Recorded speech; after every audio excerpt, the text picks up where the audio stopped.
நேற்று முளைத்த காளான்களுக்கெல்லாம் இன்று நாங்கள் பதில் சொல்ல தயாராக இல்லை.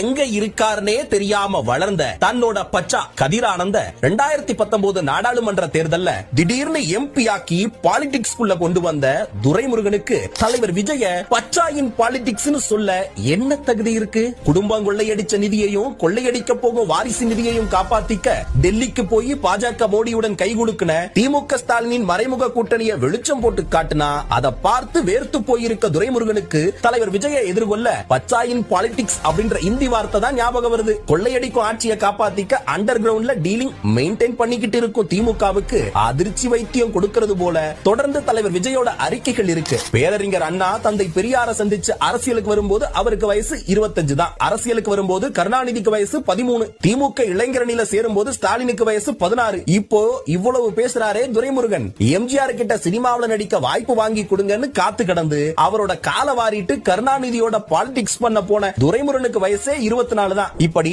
அரசியலுக்குள்ள வரும் எல்லாரையும் அந்தந்த காலத்துல பச்சான்னு தான் சொன்னாங்க. அப்போ பச்சாவா இருந்த துரைமுருகனுக்கு இப்போ தலைவர் விஜய் பயத்தை கொடுத்துட்டாரு. துரைமுருகன் மகன் கதிரானந்த், பொன்முடி மகன் தெய்வசிகாமணி, KN நேரு மகன் அருண் நேரு, ஐ பெரியசாமி மகன் IP செந்தில்குமார், TR பாலு மகன் TRB ராஜா, அன்பில் மகன் மகேஷ் பொய்யாமொழி, ஸ்டாலின் மகன் உதயநிதி வரை இறக்குமதி செய்யப்பட்ட பச்சாக்கள் எல்லாம் என்ன பெரிய அனுபவசாலிகளா? 1949 பேரறிஞர் அண்ணா திமுகவை தொடங்கும் போது பாலிடிக்ஸ்க்கு அவரை பச்சான்னு தான் நினைச்சாங்க. அந்த பச்சா தான் அடுத்த 18 வருஷத்துல ஆட்சியவே புடிச்சு திமுகவோட கணக்க தொடங்கி வச்சாரு. இன்னைக்கு ஸ்டாலின் குடும்பம் சீரழிச்சு வச்சிருக்கும் திமுக தலைவர் விஜய அதே பச்சான்னு தான் சொல்லுது. நேத்து வந்தவன்லாம் ஒரு கட்சியா? நம்மள என்ன பண்ணிடுவான்னு கடந்து போன காங்கிரசுக்கு 1967 அறிஞர் அண்ணாவும் அதையே நினைச்ச கருணாநிதிக்கு 1977 எம்ஜிஆர் அவர்களும் கொடுத்த அதிர்ச்சி வைத்தியத்தை தான் ஆளும் ஸ்டாலின் குடும்ப கட்சிக்கு 2026 தலைவர் விஜய் தரப்போகிறார்.